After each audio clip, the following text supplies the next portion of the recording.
Hello friend, welcome back. मैं आज बात करने वाला हूं जो मार्केट में आपको किसी मेडिकल स्टोर पर हीमोफोर्ट सिरप मिलता है, इसके विषय में मैं आज डिटेल में बात करने वाला हूं कि इसमें क्या क्या चीज़ें मिलकर बनाई जाती है, इसके यूजेस क्या है, इसके साइड इफ़ेक्ट क्या है, इसको आपको कैसे सेवन करना चाहिए, कैसे नहीं सेवन करना चाहिए, या फिर किन किन कंडीशनों में काम आ सकता है, सब कुछ इसके विषय में आज मैं डिटेल में बात करने वाला हूँ।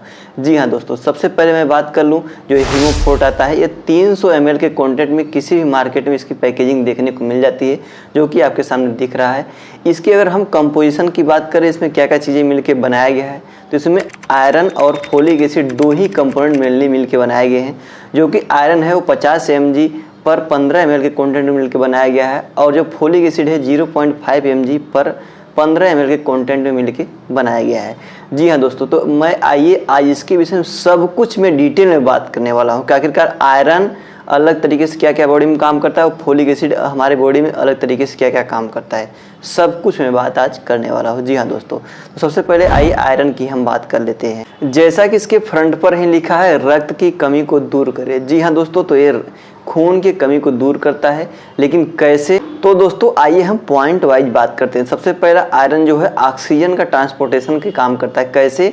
जो आयरन है वो हमारे हीमोग्लोबिन का एक पार्ट है, जो कि रेड ब्लड सेल जो आरबीसी होता है उसके ट्रांसपोर्टेशन को कैरी करने में, ले जाने में हेल्प करता है, जिसके कारण हमारी जो ऑक्सीजन होती है बहुत तेज़ी से हमारे बॉडी में फ्लो होना स्टार्ट हो जाता है। इसका मतलब यदि हमारे बॉडी में आयरन की कमी रहेगी तो ऑक्सीजन का ट्रांसपोर्टेशन जो होता है वो सही तरीके से हमारे बॉडी में नहीं हो पाएगा, जिससे हमारी शरीर सुस्त हो सकती है। जो कि यदि आप इस सिरप को उपयोग कर रहे हैं तो आपके अंदर जो होता है आयरन की कमी नहीं होगी, जिससे आपकी ऑक्सीजन की कमी कभी भी किसी भी बॉडी के पार्ट पर नहीं हो पाएगा। दूसरे यूज की अगर बात करें हम फ्रेंड, तो ये क्या करता है, एनर्जी प्रोडक्शन का काम करता है। क्यों? जो हमारा आयरन होता है वो एटीपी के फार्मेशन में हेल्प करता है, यानी एडिनोसिन ट्राइफॉस्फेट जो होते हैं इसके फार्मेशन, इसको बनाने में मदद करता है, जिससे क्या होता है हमारे बॉडी में ऊर्जा होती है वो बनी रहती है। और दोस्तों ये क्या करता है, हमारे इम्यून सिस्टम, हमारे शरीर में जो रोग प्रतिरोधक क्षमता है उसको भी बनाने का काम करता है, क्योंकि ये डिजीज पर लड़ने का काम करता है। हमारा जो आयरन होता है वो हमारे बॉडी को प्रोटेक्शन प्रदान करता है एक तरीके से, जिससे हम बार बार बीमार नहीं होते हैं। और दोस्तों यदि हम इसके अगले उपयोग की बात करें तो ये क्या करता है, हेल्प करता है ब्रेन के फंक्शन को वर्किंग करने के लिए। क्योंकि यदि आपके बॉडी में आयरन की कमी रहेगी तो हमारे बॉडी में जो होता है ब्लड सही तरीके से फ्लो नहीं हो पाएगा, ऑक्सीजन ट्रांसपोर्टेशन हमारे ब्रेन में सही तरीके से नहीं जा पाएगा, जिससे हमारी बॉडी की जो ब्रेन होता है वो सही तरीके से वर्कआउट नहीं कर पाएगा। इसीलिए बोलते हैं कि आयरन की कमी हमारे बॉडी के लिए बहुत ज़्यादा घातक हो सकती है, इसीलिए आयरन का हमेशा सेवन करना बहुत ज़्यादा ज़रूरी होता है। और दोस्तों ये क्या करता है, हार्मोन को रेगुलेशन का काम करता है। यदि आपके बॉडी में हार्मोन जो होते हैं वो डिसबैलेंसेस हो गए हैं तो उसके प्रोडक्शन का काम करता है, जिससे आपके बॉडी जो होती है सही तरीके से वर्क करती है। जी हाँ दोस्तों, और ये एंटीऑक्सीडेंट का भी काम करता है, यानी आपकी जो सेल होती हैं जो बॉडी के, उसको प्रोटेक्शन का काम करता है, डैमेज होने से बचाता है, आपके बॉडी में जो खराब पदार्थ है उसको बाहर निकालने का काम करता है, जिससे आप बार बार बीमार नहीं होते हैं। जी हाँ दोस्तों, तो ये रहा आयरन का बहुत ही इम्पोर्टेंट यूज। यदि आपके बॉडी में आयरन की कमी नहीं है तो आप इन समस्याओं से आसानी से बच सकते हैं। इसका मतलब आपके बार बार बीमार नहीं होंगे, आपके बॉडी में ऑक्सीजन की कमी नहीं होगी, आपके बॉडी में खून की कमी नहीं होगी, और आपके बॉडी में एनर्जी की कमी नहीं होगी। इन कंडीशनों में जो आयरन होता है हमारा वर्क करता है। दोस्तों अब आइए हम थोड़ा सा बात कर लेते हैं, यदि आपके बॉडी में आयरन की कमी हो जाती है तो क्या क्या लक्षण देखने को मिल सकते हैं। तो आपको कमजोरी हो सकती है, आपके बाल झड़ सकते हैं, आपके अंदर खून की कमी हो सकती है, आप बार बार थकान महसूस कर सकते हैं, इसके साथ साथ आप बार बार बीमार हो सकते हैं, स्किन की प्रॉब्लम क्रिएट हो सकती है। इसीलिए बोला जाता है कि आप खाने में आयरन का इस्तेमाल हर समय करें। अब आइए दोस्तों इसके अगले हम कंपोनेंट यानी जो फोलिक एसिड इसमें मिलकर बनाया गया उसकी डिटेल में बात कर लेते हैं।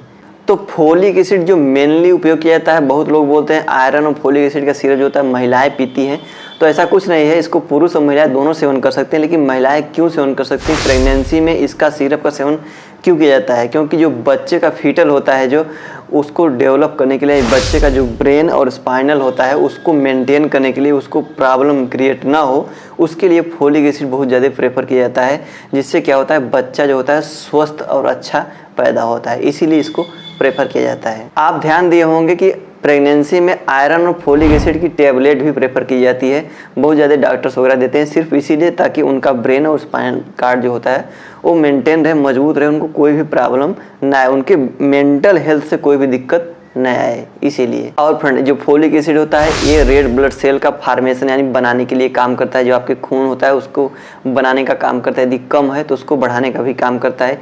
इसके साथ साथ मेमोरी को भी ये मेंटेन करने का काम करता है और डीएनए सिंथेसिस में भी ये काम करता है। जो हमारा डीएनए सिंथेसिस सेल बनते हैं उसको भी ये प्रोडक्शन में हेल्प करता है। और फ्रेंड नर्वस सिस्टम में भी काम करता है। जो आपका नर्व होती है, जो सेंसेशन वगैरह कहीं छूते हैं आपको ब्रेन पता चलता है, कोई टच कर रहा है या जल रहा है या कट रहा है, इसको बहुत ज़्यादा स्ट्रॉन्ग करती है ताकि आपको कोई भी दिक्कत होता है तुरंत ब्रेन को पता चल जाता है ये समस्या आ रही है। जी हाँ दोस्तों, इसके साथ साथ यदि जो हमारा फोलिक एसिड होता है हार्ट डिजीज के जो रिस्क होते हैं उससे भी ये बचाने का काम करता है। आपके हार्ट की प्रॉब्लम बहुत ज़्यादा कम हो जाती है। इसके साथ साथ फ्रेंड स्किन के हेल्थ को मेंटेन करता है। आपकी जो इस ऊपरी की लेयर होती है स्किन, इसको मेंटेन करने का काम करता है। आई हेल्थ यानी आँख के जो विजन यानी जो देखने की क्षमता होती है उसको ये मेंटेन करने का काम करता है। एनर्जी भी बनाने का काम करता है जो हमारा फोलिक एसिड होता है। और फ्रेंड बहुत ही इंपॉर्टेंट चीज़ क्या है कि आपके मूड रेगुलेशन का काम करता है। यानी आपके बॉडी में सेरोटोनिन और डोपामिन जो न्यूरोट्रांसमीटर होते हैं जिससे आपके मूड चेंज होते हैं उसके प्रोडक्शन में भी ये काम करता है जो हमारा फोलिक एसिड होता है, जिससे आपका मूड जो होता है वो हर समय ठीक रहता है, बहुत अच्छी तरीके से वर्क करता है। तो दोस्तों ये रहा फोलिक एसिड का उपयोग। तो अब आइए हम आयरन और फोलिक एसिड जो इस सिरप में मिलकर बनाया गया है इसके हम साइड इफ़ेक्ट की भी बात कर लेते हैं। इसके साइड इफ़ेक्ट क्या क्या देखने को मिल सकते हैं यदि आप इसको इस्तेमाल कर रहे हैं तो। इसके बाद मैं सही उपयोग करने का तरीका भी बताऊंगा आपको, कैसे पीना है और कितना पीना है। तो दोस्तों साइड इफ़ेक्ट की अगर हम बात करें तो नौजिया हो सकता है, जी मचला सकता है, वोमिटिंग हो सकती है, उल्टी हो सकती है। इसके साथ साथ आपका पेट खराब हो सकता है, स्टमक अपसेट हो सकता है। इसके साथ साथ डायरिया हो सकता है, एब्डोमिनल पेन यानी पेट में दर्द भी हो सकता है थोड़ा बहुत। इसके साथ साथ आपके स्टूल होते हैं वो डार्क देखने को मिल सकते हैं। आप जब भी फ्रेश होने जाते हैं तो हो सकता है डार्क देखने को आपको मिले, तो उससे आपको कोई भी ज़्यादा घबराने की ज़रूरत नहीं होती है। ये बहुत कम लोगों को रेयर केसेस में साइड इफेक्ट देखने को मिलते हैं। यदि आपको साइड इफेक्ट बहुत ज़्यादा देखने को मिल रहे हैं तो तुरंत इस मेडिसिन को स्टॉप करें और अपने डॉक्टर से कंसल्ट करके अपने अकॉर्डिंग अल्टरनेटिव कोई भी मेडिसिन प्रेफर करवाएं। तो अब आइए हम बात करते हैं इसकी उपयोग करने के लिए कितना आप सेवन कर सकते हैं। इन एडल्ट कंडीशन में इसको 10 ml 10 ml सुबह और 10 ml शाम आसानी से सेवन कर सकते हैं, जिससे आपको कोई समस्या भी नहीं होगी और आप बहुत ही अच्छा हेल्दी महसूस करेंगे। जी हाँ दोस्तों, कई लोग ये बोलते हैं सर इससे वजन बढ़ेगा या नहीं बढ़ेगा। तो यदि आपके बॉडी में आयरन और फोलिक एसिड की कमी है, यदि आप इसका सेवन करेंगे तो मे भी हो सकता है आपका वजन बढ़ जाए। तो दोस्तों ये रहा हीमोफोर्ट सिरप के बारे में डिटेल में कि कौन कौन सी कंडीशन में इसको आप सेवन कर सकते हैं, कैसे आपको सेवन करना चाहिए और खाने के बाद इसका सेवन करना है, खाली पेट इसका सेवन नहीं करना है। जी हाँ दोस्तों, आशा करता हूँ वीडियो बहुत ही अच्छा लगा हो। वीडियो अच्छा लगा हो तो वीडियो को लाइक करिएगा, चैनल को सब्सक्राइब करिएगा। मिलते हैं किसी अगले वीडियो में किसी अगले जानकारी के साथ, तब तक के लिए बाय बाय।